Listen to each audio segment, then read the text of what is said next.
दिल्ली का ये हाल अचानक नहीं हुआ है। इसके लिए दिल्ली वाले भी जिम्मेदार हैं। दिल्ली के पड़ोसी राज्य भी जिम्मेदार हैं।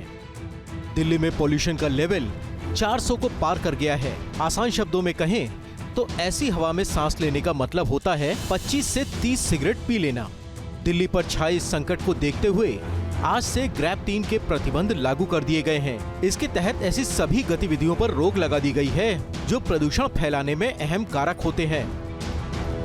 Commission for air quality management यानी CAQM ने दिल्ली में हरियाणा, यूपी और राजस्थान से आने वाली डीजल बसों पर रोक लगा दी है। राष्ट्रीय हित वाले निर्माण को छोड़कर सभी तरह के कंस्ट्रक्शन वर्क पर रोक लगा दी गई है। दिल्ली NCR में BS3 पेट्रोल और BS4 डीजल वाहन भी नहीं चलेंगे। BS3 डीजल के इमरजेंसी व्हीकल के अलावा सभी मीडियम गुड्स व्हीकल पर भी रोक रहेगी। इन प्रतिबंधों के अलावा मशीनों से सड़कों की सफाई की फ्रीक्वेंसी बढ़ाने और हैवी ट्रैफिक वाले रूट पर पीक आवर से पहले पानी का छिड़काव करने जैसे उपाय किए जाएंगे। दिल्ली में जहरीली होती हवा पर सियासत भी होने लगी है। बीजेपी ने इस हालात के लिए आतिशी सरकार को जिम्मेदार ठहराया है, तो वहीं आम आदमी पार्टी ने इसका ठीकरा पड़ोसी बीजेपी राज्यों पर ही फोड़ दिया है। दिल्ली आज धुआं धुआं है। पूरी की पूरी राजधानी गैस चैम्बर के रूप में परिवर्तित हो चुकी है। आज दिल्ली में PM 2.5 का स्तर 400 से पार है और PM 10 950 से पार है। दिल्ली का हर तीसरा आदमी आंखों में जलन, सांस की शिकायत, खांसी, इन बीमारियों से त्रस्त है।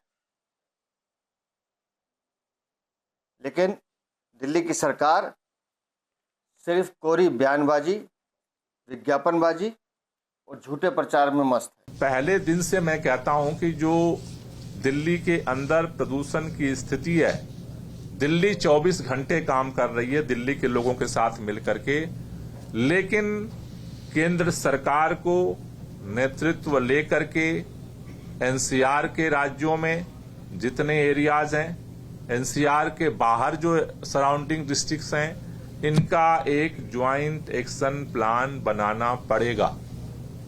प्रदूषण का स्तर केवल भारतीय जनता पार्टी के दफ्तर से प्रेस रिलीज जारी करके कम नहीं होगा। गुरुवार को इस सीजन में पहली बार औसत एयर क्वालिटी इंडेक्स 424 दर्ज किया गया। वहीं 13 नवंबर को ये 418 था। दिल्ली के 39 पोल्यूशन मॉनिटरिंग स्टेशंस में से 27 ने एयर क्वालिटी को गंभीर बताया है। दिल्ली ही नहीं, पूरे NCR में पोल्यूशन लेवल बेहद गंभीर कैटेगरी में पहुंच चुका है। हरियाणा और यूपी के कई शहरों में AQI 300 के पार है।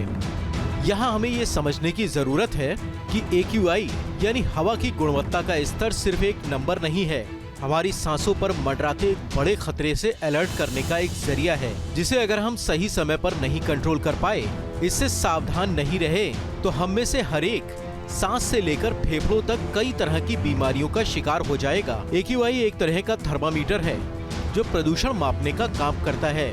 इसके जरिए हवा में मौजूद carbon dioxide, ozone, nitrogen dioxide, PM 2.5 और PM 10 पॉल्यूटेंट की मात्रा चेक की जाती है और उसे 0 से लेकर 500 तक रीडिंग में दर्शाया जाता है।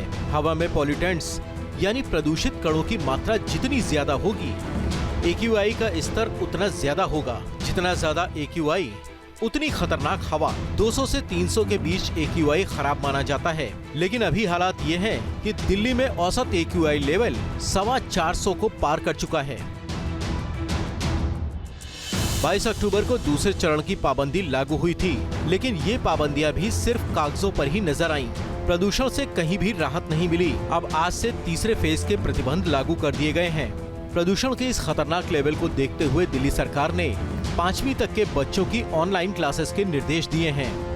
दिल्ली NCR की हवा में प्रदूषित कणों की मात्रा इतनी ज्यादा है कि छोटी सी लापरवाही से आप सिर दर्द, आंखों में जलन, गले में खराश, सीने में बलगम, अनिद्रा जैसी कई बीमारियों के शिकार हो सकते हैं। इसलिए दिल्ली में सांसों पर लगे इस आपातकाल में आपको सावधान रहने की जरूरत है। बाहर निकलने से पहले मास्क जरूर पहने। ऐसे इलाकों में जाने से बचें जहां AQI बेहद गंभीर लेवल पर पहुंच चुका है। लकड़ी या कचरा न जलाएं। अगर संभव हो तो ऑफिस या कहीं आने जाने के लिए कारपूलिंग करें या फिर सार्वजनिक वाहनों का इस्तेमाल करें। Team news nation. News nation अब व्हाट्सएप पर खबरों की ताजा अपडेट के लिए न्यूज नेशन के इस QR कोड को स्कैन करें।